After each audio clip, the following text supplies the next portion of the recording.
Encontros com o Futuro. Hoje, com um convidado muito especial, Fernando Russini, gerente de marketing da TMKT e sócio da Universo Consultoria. Quem me acompanha na bancada é Rodolfo Ruiz, professor de comunicação da ESPM. Meu nome é Matthew Schurtz e sou diretor no World Observatory. Encontros com o Futuro é uma produção do World Observatory, da ESPM e da Prime, braço das Nações Unidas e das faculdades de negócios no mundo. Fernando, bem-vindo. Obrigado. Prazer estar aqui com vocês. Prazer todo nosso. Fernando, conta pra gente o que faz a TMKT. Bom, a TMKT ela é uma das maiores empresas do Brasil de call center, né? Então ela faz tanto a parte tradicional, né, de atendimento e ligações por voz, quanto também hoje por canais digitais, aí usando profundamente tecnologias. E o call center, o que ele faz? Ele fica ligando pra gente em casa? Pode ser ligando, pode ser atendendo, pode ser mandando mensagem, né, por WhatsApp, por SMS, pode ser mandando e-mail. Enfim, hoje o maior desafio, na verdade, de uma empresa de call center, que lá na década de 90 era basicamente só telefone e tudo, né? Sim. Mas hoje, basicamente, o maior desafio é exatamente achar o canal certo para falar com a pessoa, sem ser invasivo, sem importunar, mas que tenha a efetividade ali daquela ação de venda ou do caso de atendimento para resolver o problema do cliente, enfim. E como é que você faz isso?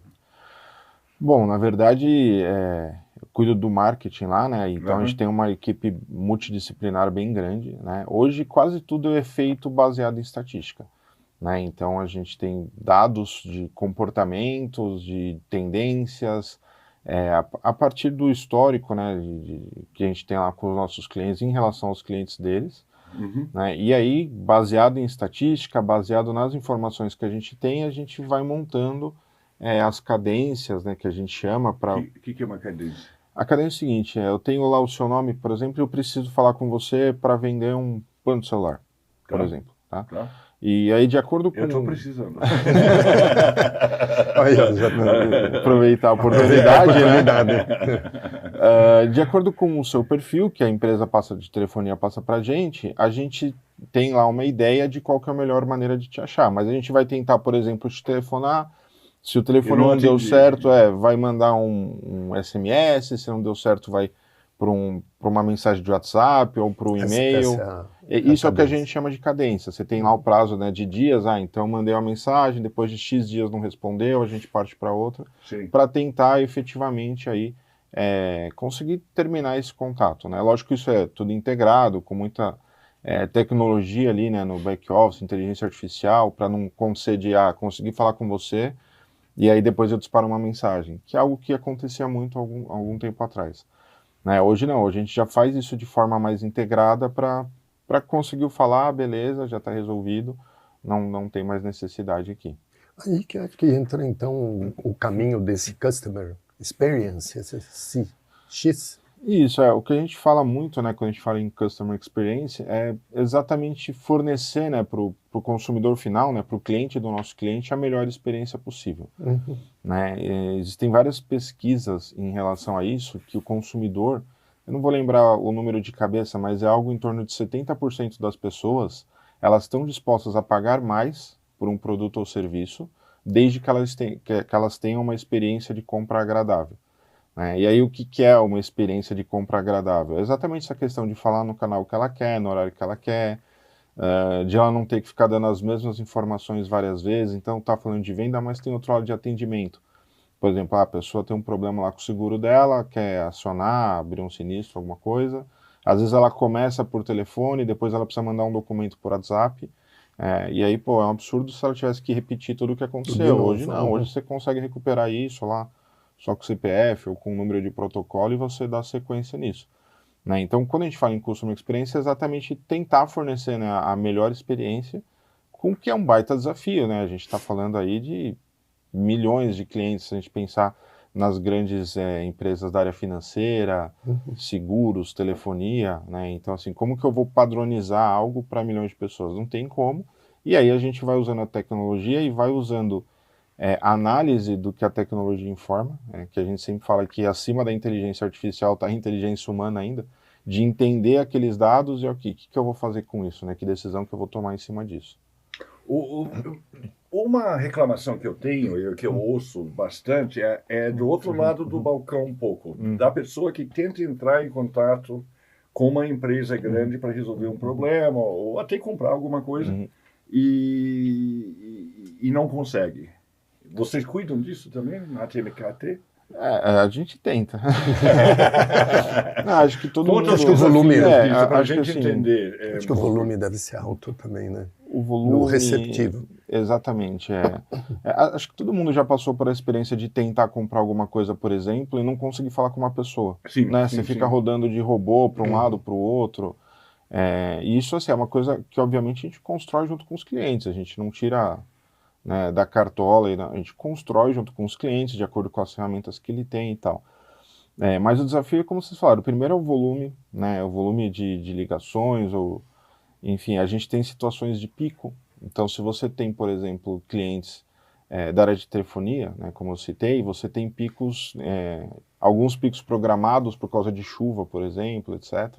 Mas, deu uma ventania muito forte, caiu a internet de muita gente, né? Sim. Vai acontecer. Então, você tem que ter aí algumas contingências, algumas maneiras de tentar remediar isso. Sim. Né? É lógico que não é um passeio no jardim, né? A gente falando aqui parece, é fácil, a gente faz isso para cá, para lá. Isso não acontece. E a gente tem uma situação, principalmente quando é atendimento para reclamação, Sim. que a pessoa que liga, ela já está nervosa. Sim. Sim. Né? Não é uma que a pessoa liga, por favor e tal. Então a gente precisa investir muito também, como eu falei, em pessoas, não adianta investir só em tecnologia, porque a pessoa que está atendendo, ela tem que entender isso. Né? Ela tem que se colocar no lugar da pessoa, tem que entender Vocês que a fazem pessoa... isso, a TMKT faz esse trabalho. A gente tenta. Imagina, por exemplo, um seguro de vida onde a pessoa faleceu, né, da família e essa pessoa está tentando, a viva, né, o familiar está tentando conversar para poder verificar as possibilidades, como funciona. É muito complicado. É devastador. Eu vou falar que eu passei por isso faz mais ou menos um ano. Quando minha mãe faleceu, ela tinha um seguro de vida que tinha lá uma cobertura X, desde que ela ficasse 24 meses, né, no seguro. E ela faleceu, acho que 10 dias depois de pagar a 23ª parcela. Nossa Senhora. Então, assim, eu imagino para a pessoa que se comunicou, foi até minha irmã que foi atrás disso e tal, ela precisa ter um cuidado ali, né? E, ok, a gente entendeu, faz parte do contrato, mas é difícil.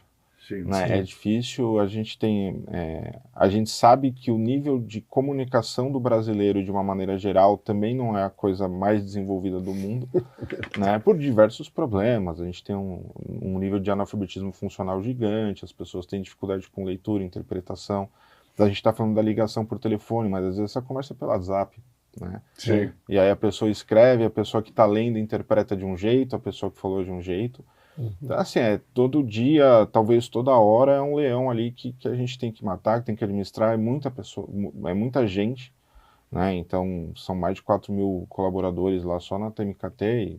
Desculpe, quantos? Mais de 4 mil. 4 mil. Sei, nossa. Quase metade disso está trabalhando em regime de home office, então a gente também precisa acompanhar o pessoal que não está ali, enfim. Então, aí, como eu falei, é mesclar, né? Ter pessoas muito qualificadas na gestão e ter muita tecnologia que vai te suportar para ajudar a fazer isso. Né?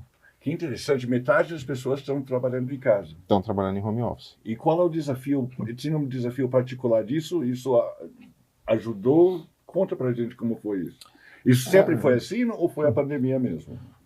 A pandemia acelerou o processo, mas ele já estava Já vinha vindo. Já vinha encaminhando. Né? E assim, o desafio é você ter a mesma experiência pro colaborador como se ele estivesse na empresa, e para o gestor acompanhar a equipe. A gente sempre pensa muito do lado da empresa, né? Como que a empresa faz para ter esse acesso, mas tem o lado da pessoa também, né? Porque às vezes ela está com filhos em casa, às vezes ela não tem a estrutura legal, então tem gente que prefere trabalhar presencial e falar, na minha casa não dá, é muito barulho, etc. Sim. Né? Eu particularmente, né, acredito que isso tem muito a ver com o estilo da pessoa, disciplina, organização, enfim. Então, quando a pessoa está em casa, tem esse desafio de mantê-la como se perto, né, como se estivesse trabalhando lá. A gente faz toda a comunicação hoje é via aplicativo, né, comunicação da empresa com o colaborador, a gente tem um aplicativo próprio, faz toda a comunicação por lá, toda a documentação que eles precisarem, acesso, enfim. Mas é um desafio considerável, né? Porque a pessoa não está lá, mas por outro lado é uma segurança, né? Até para o sistema de contingência, tudo. Por mais que tenhamos toda a estrutura lá de geradores e enfim, de tudo, mas a gente não fica exposto, por exemplo, a uma greve de transportes, né? Sim. Tranquilo, está todo mundo em casa, já está distribuído.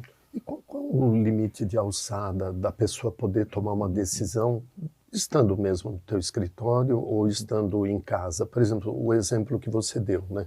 23 meses mais 10 dias, quer dizer, estava muito próximo dos 24, né? Se ela seguir realmente o rigor do contrato, não completou os 24, né? Mas ela avisaria um supervisor, olha, vou passar você para uma outra pessoa, enfim, como é que é a dinâmica dessas limites de alçada para tentar resolver um problema? É que nesse caso é uma questão contratual do nosso cliente, né? Não é nem a gente mesmo não tem como interferir nisso, né? Mas assim, situações de venda, por exemplo, aí lógico que os operadores eles têm ali uma margem, né, de negociação, de 2 ou 3 opções de planos, caso o primeiro não dê certo, mas geralmente isso já vem do cliente, né? Já vem no script, né? Isso, exatamente. Pode fazer aí, aqui e ali. o que a pessoa pode ir além e o que ela tem que realmente seguir ali, o que foi contratado. Entendeu? E qual é o tamanho da TMKT?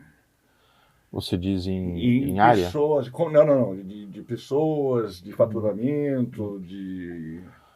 Atende o Brasil inteiro. Atende o Brasil inteiro. Ela já teve uma parceria com empresas internacionais. Hoje ela atende só no Brasil. Pessoas, como falei, pouco mais de 4.000 pessoas, né? Ela já teve site, né, que a gente chama de site, a estrutura em Joinville, Rio de Janeiro e Teresina. Hoje a gente está só em Poá, aqui na Grande São Paulo. Por uma questão estratégica ali de acesso, né, uma região que tem 2,5 milhões de pessoas, então facilita o acesso à mão de obra e tal, na frente do trem. Mas em termos de mercado, eu imagino que ela seja aí provavelmente uma das 3, estourando 4 maiores do setor.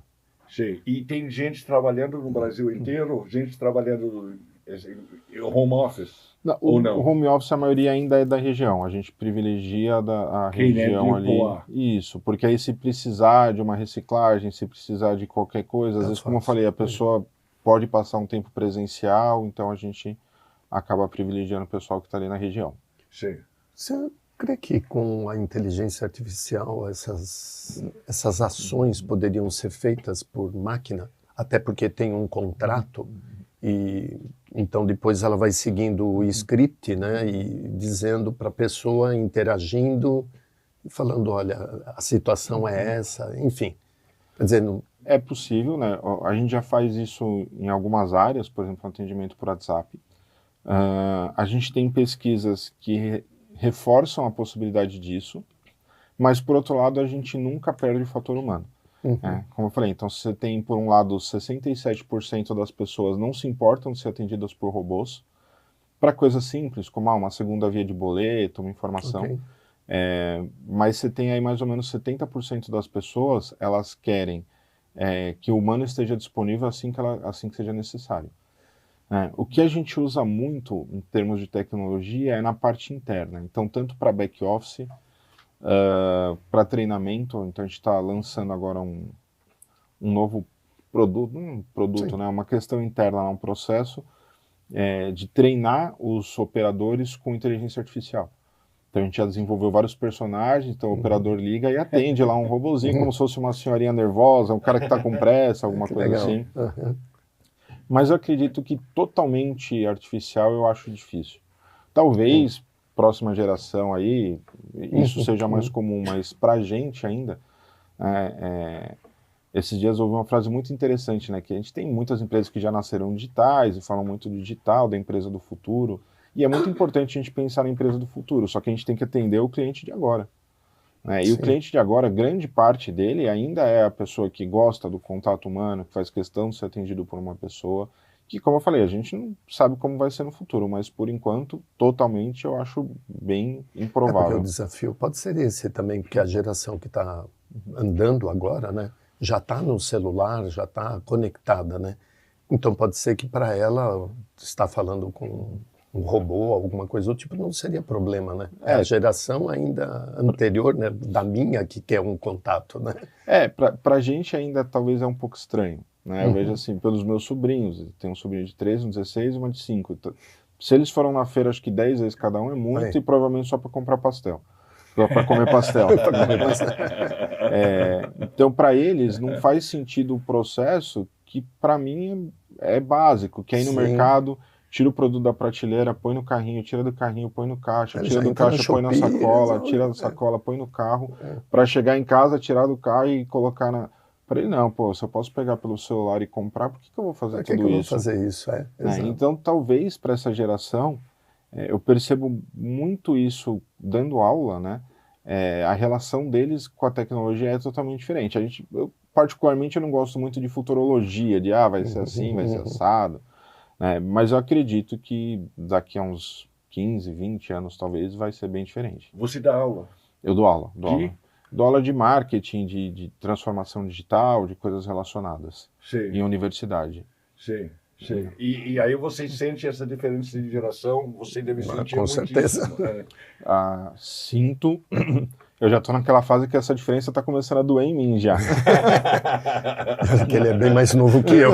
Que eu também, bem mais novo. Mas é muito diferente, assim, não só a relação com a tecnologia, mas comportamento, a forma de aprender. Sim. Né? Então, se a gente não adaptar a metodologia, se a gente não se adaptar às tecnologias, é uma relação que já fica quase impossível, essa relação com os alunos.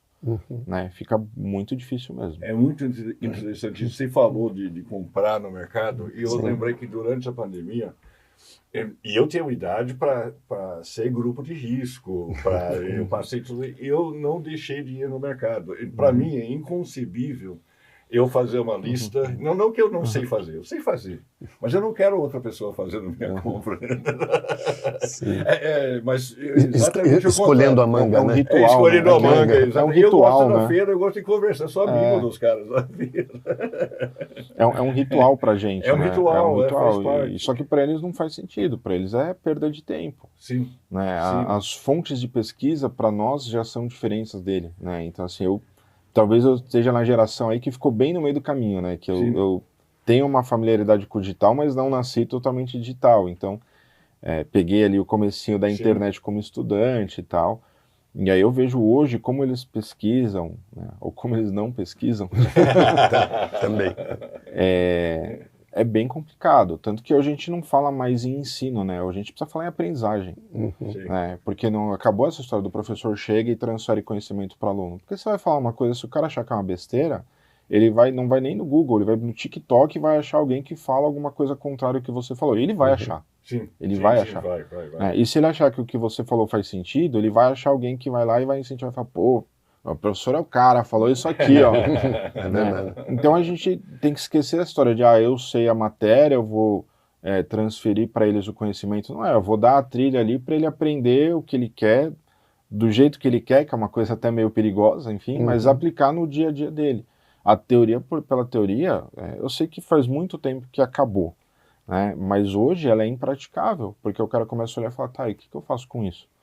Né? E aí o professor, já deu aula tanto no ensino médio quanto na universidade, ele tá lá concorrendo, né, competindo com o cara que tá falando que vende um curso que em 7 dias o cara vai ganhar 6 dígitos. Né? Então é difícil você convencer o cara de que, pô, não, isso aqui você precisa saber, isso aqui dá trabalho, não existe milagre no marketing, não existe... É difícil. Sim. É difícil. É o que aconteceu com o peeling de fenol, né? Sim. Exatamente, né? Faz um curso lá pela internet e acha que mata logo trabalha na área da saúde. E acaba matando. E acabou matando alguém. Uma curiosidade que eu tenho, call center durante muito tempo, não sei como é hoje, havia muitos call centers em outros países. Então você ligava, meu saudoso pai, ele adorava isso. Ele ligava para call center de telefone e aí perguntava, onde você está? Estou na Indonésia. Olha! Na Índia. Rolava um papo. Ele achava divertido isso. Ele sempre perguntava, isso ainda existe? De você fazer internacionalmente isso? Ou não? No Brasil, que eu saiba, assim, que eu conheça, não. Sim. Tá? Acho que até por uma questão de custo, né? Então, assim, a gente não precisa trazer o call center de fora, porque a mão de obra aqui chega a ser até mais barata do que em outros países. Sim. E por uma questão de fuso horário, principalmente, e também de idioma, é difícil a gente fazer para outros países que não aqui. Né? Então, aqui é bem... que eu tenha conhecimento, não acontece. Tem uma pergunta que é muito simples, mas pode ser que quem esteja assistindo ainda fique se perguntando, né? Então, se você puder rapidamente dizer assim, qual a diferença de telemarketing e contact center? Nenhuma. Bom, Call center, telemarketing, contact center, é que o pessoal vai passando o tempo e vai dando nome bonito para as coisas. Se a gente pegar o Customer Experience, nada mais é do que o marketing de relacionamento. Né? Não muda nada também. É que aí as pessoas vão dando nomes bonitos. É bom para ele. né? Eu não sabia disso. Porque a gente poderia imaginar, telemarketing seria a venda, né, que a pessoa ligando, ativa, e o contact center seria um receptivo de É a mesma empresa, geralmente ela faz tanto ativo quanto receptivo, faz vendas ativas, receptivas, faz atendimento, mas é só o nome mais bonitinho que deram com o passar do tempo. Que legal, bom saber. Fernando, muito obrigado, foi muito interessante a sua participação, adorei. E eu espero que volte mais vezes, viu? Muito obrigado, quando vocês precisarem estar à disposição.